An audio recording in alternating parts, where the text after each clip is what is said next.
데살로니가전서 1장 6절 말씀 다 같이 한 목소리로 받들도록 하겠습니다.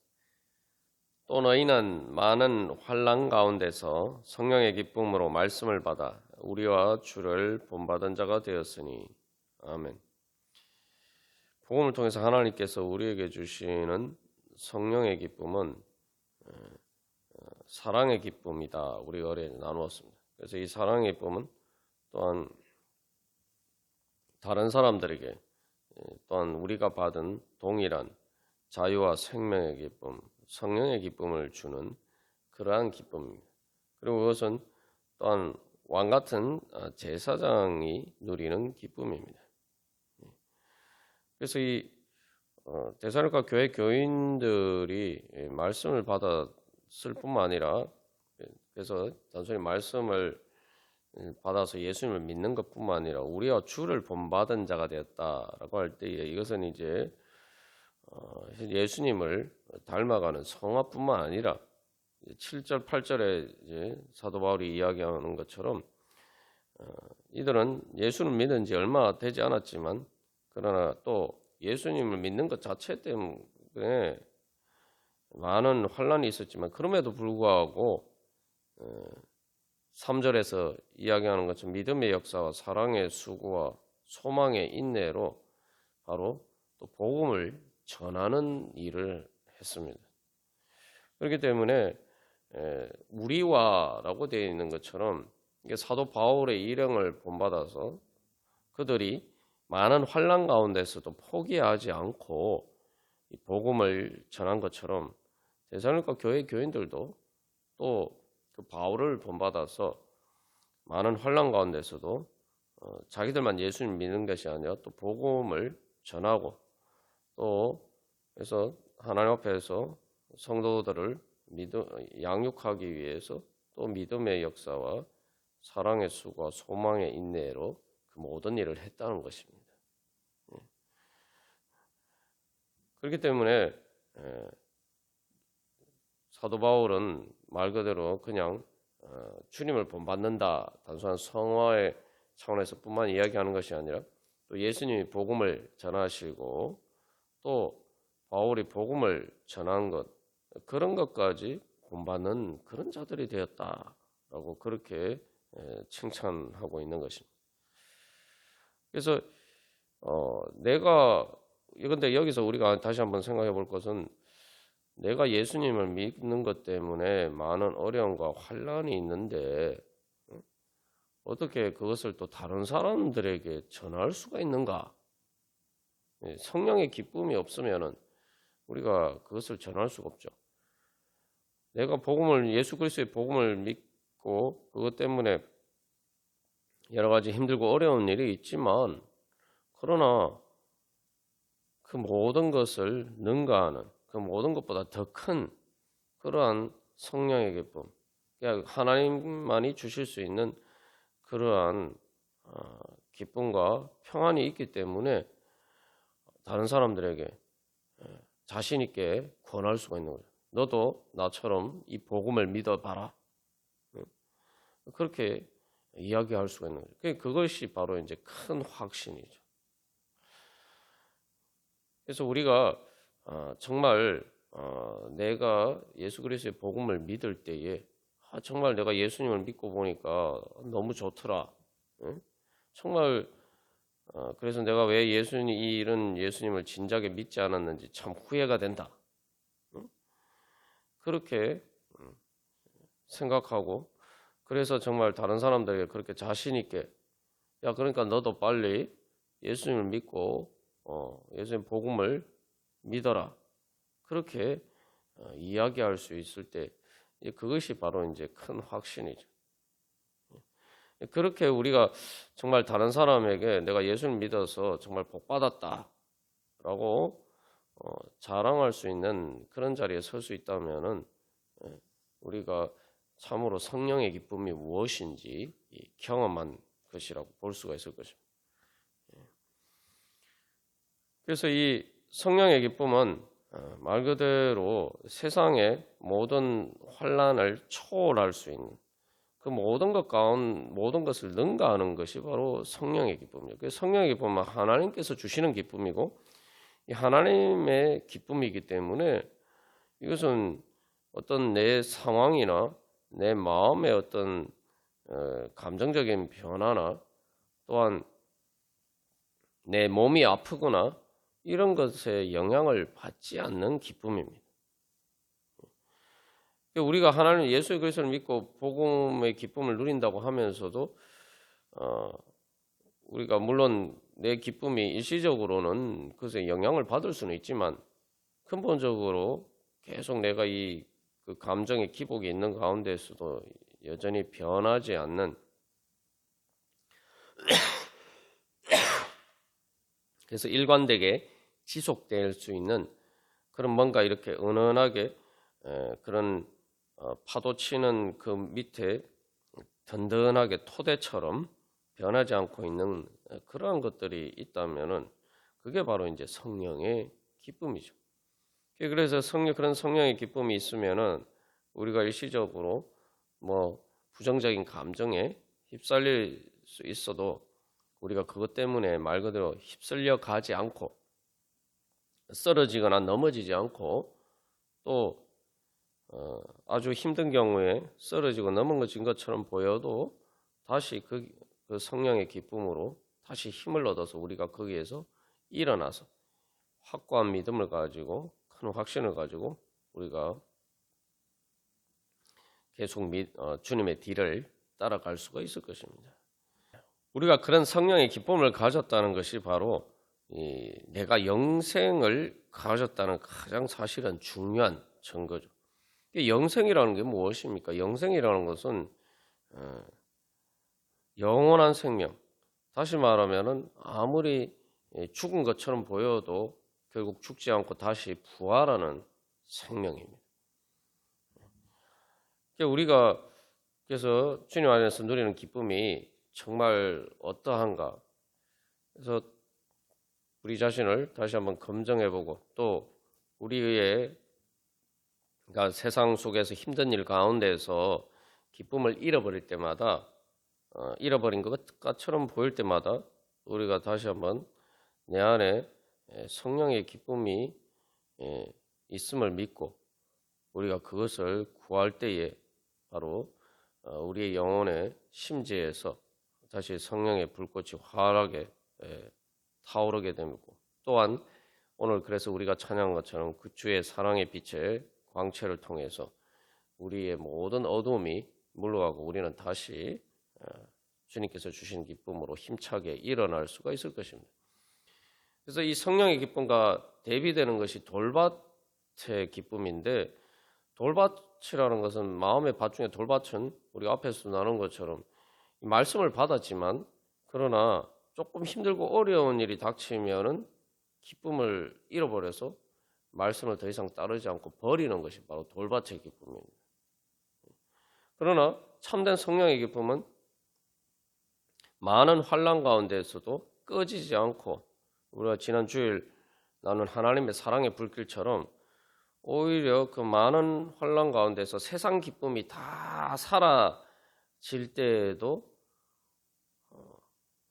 사라지지 않는 그러한 기쁨이 바로 성령의 기쁨이죠. 그래서 오히려 역설적으로 환난을 겪을 때 내가 진짜 성령의 기쁨을 가지고 있는지 없는지를 사실은 발견하게 됩니다. 무슨 얘기냐 하면은 내가 세상 다른 일로 기쁨을 누리는 것들은 세상의 것들이 나에게 여전히 있을 때에는 내가 그런 것들을 가지고 있을 때에는 그 기쁨이 당연히 있죠. 근데 이제 그러한 것들이 세상에 바람이 불어서 마치 촛불이 꺼지듯이 그러한 기쁨들이 다 이렇게 꺼졌을 때 우리가 생각할 때 진짜 나에게는 아무런 기쁨이 없구나 하면서 모든 내 마음에 그런 기쁨의 불꽃이 다 꺼져서 사라진 것처럼 보였는데 거기에서도 여전히 그런 세상의 어떤 바람 가운데서도 여전히 꺼지지 않고 타고 있는 하나님의 사랑의 불꽃이 있고 그리고 그것을 통해서 우리가 누리는 그러한 기쁨을 우리가 발견할 수가 있다면 그것이 바로 가장 중요한 성령의 기쁨을 내가 가지고 있다는 증거가 되겠죠. 그래서 이 성령의 기쁨은 세상의 어떤 환난과 바람과 풍파에도 불구하고 꺼지지 않는 불꽃이고, 그래서 이 성령의 기름으로 타는 불꽃이기 때문에 세상에 어떤 물도 아가서 8장에서 이야기하는 것처럼 많은 물도 그 사랑을 끄지 못한다라고 얘기했는데, 오히려 그런 세상의 풍파나 환난에 닥쳐와도 오히려 그것 때문에 성령의 기름에 물을 부으면 이제 더 이렇게 불꽃이 확 일어나죠. 그런 것처럼 오히려 성령의 기쁨이 더 이렇게 밝게 환하게 우리 가운데서 타오르게 됩니다. 그게 바로 성령의 기쁨입니다. 그러면은 어떤 환난 가운데서도 데살로니가 교회 교인들처럼 바로 소망으로 인내할 수 있는 힘과 능력이 바로 거기에서 주어지는 거죠. 그래서 여기서 이제 우리가 다시 한번 깨달아 알아야 될 것은, 기쁨이라는 것은 이제 감정적인 거잖아요. 감정이에요. 감정이라는 것은 우리가 알아야 될 것은, 이것은 내가 인위적으로 만들어낼 수 있는 것이 아닙니다. 감정은 말 그대로 이 감각 기관을 통해서 이제 센서라고 하죠. 그 센서를 통해서 받아들여지는 거예요. 많은 환란이 있으면은 이게 어두운 것들이 보이고 그런 것들이 이제 빛을 가리기 때문에 당연히 내 마음에 어두운 그림자가 드리워집니다. 그런데 성령의 기쁨은 그 빛이 내 밖에 있는 것이 아니라, 내 상황에 밖에 있는 것이 아니고, 또 내 몸 밖에 있는 것이 아니고, 또 내 마음에 밖에 있는 것이 아니라 내 마음 안에 있고, 내 마음의 가장 깊은 중심에 영에 있고, 또 내 몸 안에 있고, 또 내 상황에 있는 밖에 있는 것이 아니라 내 영혼 안에 있기 때문에 성령의 기쁨은 다른 어떤 세상의 그 기쁨을 가로막는 그러한 장애물에 의해서 그 빛이 가려지지 않는 게 성령의 기쁨이라는 거죠. 그래서 이 성령님을 통해서 실제로, 그래서 우리가 여기서 기억해야 할 것은, 왜 우리가 기쁨을 누리냐? 기쁨이란 건 말 그대로 어떤 실체가 있는데 내가 그것을 느낄 때에, 그것을 볼 때에 우리가 가지는 것이 기쁨이고, 또 반대로 부정적인 감정도 마찬가지. 그런데 이 성령의 기쁨이라는 것도 내 안에 성령의 실체가 있기 때문에. 그러니까 성령님이라는 게 뭡니까? 성령님이라는 하나님, 우리는 삼위일체 하나님을 믿기 때문에 성령 하나님을 믿어요. 성령님은 하나님과 동일 본질이고, 성부 하나님과 성자 예수님과 동일 본질이라 하나님이시란 말이에요. 그러니까 하나님 아버지 또 예수님께서 성령님을 통해서 또 실제로 내 안에 계신단 말이죠. 그러면은 그게 이제 이스라엘 백성들이 성막의 지성소처럼, 그게 성령님이 계신 내 영 안에 영의 중심에 계신데, 그러면은 그곳이 어떤 곳입니까? 그게 바로 내 영의 나의 지성소고, 그리고 그곳은 지성소는 하나님의 보좌가 있는 것이. 성령님이 내 영의 중심에 계시면은 거기가 하나님의 보좌가 있는 곳이고, 그게 뭡니까? 그러면은 천국이 바로 거기에 실체로 있는 거예요. 그래서 우리가 예수님을 통해서 우리가 어떤 선물을 받았느냐 할 때 가장 귀한 선물은 예수님이 이 땅에 오셨다라는 것은, 예수님을 우리가 선물로 받았다는 것은 하나님을 선물로 받았다는 거예요. 하나님께서 성령님을 통해서 또 우리 안에 실제로 임재하여 계신다는. 하나님을 보면은 그게 바로 천국의 기쁨이죠. 성령의 기쁨이 바로 거기에서 오는 겁니다. 그래서 내가 하나님을 어떻게 경험하냐? 그래서 이게 믿음의 성장이 되게 믿음의 성장이 우리에게 중요한 이유가, 믿음의 성장인 게 다 뭐냐? 믿음이 성장한다는 게 뭐냐? 영적인 감각이 점점 발달하는 거예요. 그게 믿음입니다.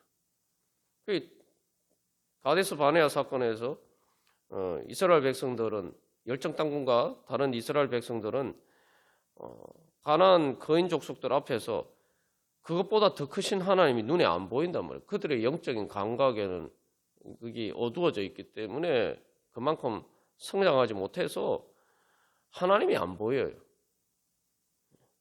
그러니까 걱정과 근심과 염려와 두려움에 사로잡힐 뿐만 아니라 그것 때문에 하나님을 불신하고 결국 하나님이 안 계신 것처럼 하나님을 배신하고 애굽으로 다시 돌아가려고 해요. 그들에게 사실은 기쁨이 있었어요. 홍해를 건넜을 때도 막 하나님을 이렇게 찬양하고 또 광야에서 여러 가지 많은 기적들을 경험했잖아요. 그럴 때마다 다 그들이 기쁘지 않았겠습니까? 그런데 가장 큰 환난, 그들이 이제 전쟁을 해야 되는 그런 환난 앞에서 부딪혔을 때에 그거보다 더 크신 하나님을 그들은 믿지 못했단 말이죠. 그 믿지 못했다는 게 뭐냐면은 자기 마음의 눈에 그 하나님이 안 보였다는 거예요. 그러나 여호수아와 갈렙의 눈에는 그 하나님이 보였단 말이에요. 그게 믿음이고, 그게 믿음은 그래서 다른 말로 하면 하나님을 이 마음의 눈에 영적인 눈으로 보이는 바로 영적인 감각입니다. 그러한 감각이 있으면은 우리가 마치 세상 속에 많은 환난 가운데 있어도 우리가 담대하게 그것보다 그 어떤 것보다 더 크신 하나님이 내 눈에 보이기 때문에 우리가 마음의 평안을 가지고 기쁨 가운데 오히려 그 하나님을 내가 따르기를, 그래서 그 예수님을 따르기를, 주님을 따르기를 선택할 수밖에 없는 것이죠. 성경에 뭐 이런 예가 뭐 수도 없이 많이 나오죠. 성경에 나오는 많은 믿음의 간증들이 다 그런 이야기들이죠. 뭐 요셉도 마찬가지고, 요셉도 뭐 노예로 팔려서 감옥에 갇히고 그렇게 했지만 창세기 말씀에서는 하나님께서 그와 함께 하셨다라고 해요. 그런 상황 가운데서도 사실은 하나님이 함께 계셨다. 다윗도 마찬가지고, 그리고 뭐 엘리사 선지자를 죽이려고 아람 군대가 엘리사 선지자가 사는 성을 둘러쌌을 때도, 포위하고 있었을 때도 그 종 게하시는 두려워서 벌벌벌벌 떨고 있었단 말이에요. 죽을까 봐.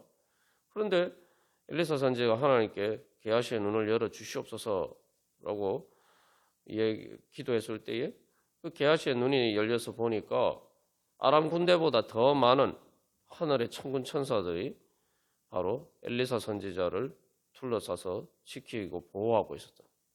그리고 어떻게 됐습니까?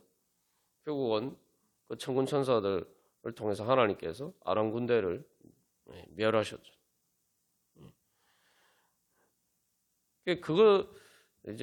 그래서 하나님께서, 성령님께서 우리 마음에 계신다는 것은 그곳에 하나님의 보좌가 있는 곳이고, 하나님께서 그곳에 계시면은 그 지성소에 하나님의 보좌, 하나님의 발판에 뭐가 있습니까? 이 천사가, 그룹의 형상이 있죠. 그래서 하나님의 보좌가 있고, 그 하나님의 보좌를 들여다 또 천군 천사들이 바로 성령님의 임재와 함께 또 우리 가운데 또 우리를 둘러싸고 또 그렇게 주님께서 우리를 보호하고 계신다. 그러니까 바울이나 데살로니가 교회 교인들은 바로 많은 환난 가운데서도 성령의 그런 기쁨을 누리면서, 그래서 그 기쁨의 힘으로, 물론 환난을 당하면 당연히 힘들고 어렵죠. 힘들고 어렵지 않다는 게 아니에요. 힘들고 어렵지만 그러나 그것을 견디고 이기고 극복하고 승리할 수 있는 능력으로 주님을 따를 수가 있었던 것입니다. 그것이 바로 하나님께서 또한 이 땅에 우리들에게 주시는 하나님의 축복입니다. 그래서 복음이, 여기서 마지막으로 우리가 한 가지 기억할 것은, 이 세상 살아가면은 내가 예수님을 믿든 믿지 않든 이 세상 살아가면은 고통 속에서 살아갈 수밖에 없어요. 그리고 죽는 순간에는 어차피 우리가 세상에서 누리는 세상의 기쁨은 다 사라집니다. 그래서 결국 우리가 어떤 기쁨을 소망하며 성령의 기쁨은 여기서 우리가 그래서 기억할 것은 세상의 기쁨은 내 마음대로 누릴 수가 없어요. 내가 능력이 없으면 또 내가 상황이 안 되면 내 몸이 건강이 안 받쳐주면 누릴 수 없습니다. 그러나 성령의 기쁨은 이미 예수님께서 통해서 하나님께서 우리에게 은혜로 주신 것이기 때문에 내가 믿기만 하면 믿고 구하기만 하면 내가 그것을 또 이미 받았고 또 누리고 더 크게 충만하게 누릴 수 있는 것입니다. 주님께서는 오늘 또 예수님 통해서 바로 그런 은혜를 주시기 위해서 바로 이 성탄절에 우리를 찾아오셨고 또 오늘도 이 새벽에도 우리들을 찾아오셔서 우리에게 말씀하여 주십니다. 우리가 그런 은혜 소망하면서 주님 그 성령의 기쁨으로 충만해서 그 성령의 능력으로 하나님 나라 이루어가게 하여 주시옵소서. 우리 함께 기도하겠습니다.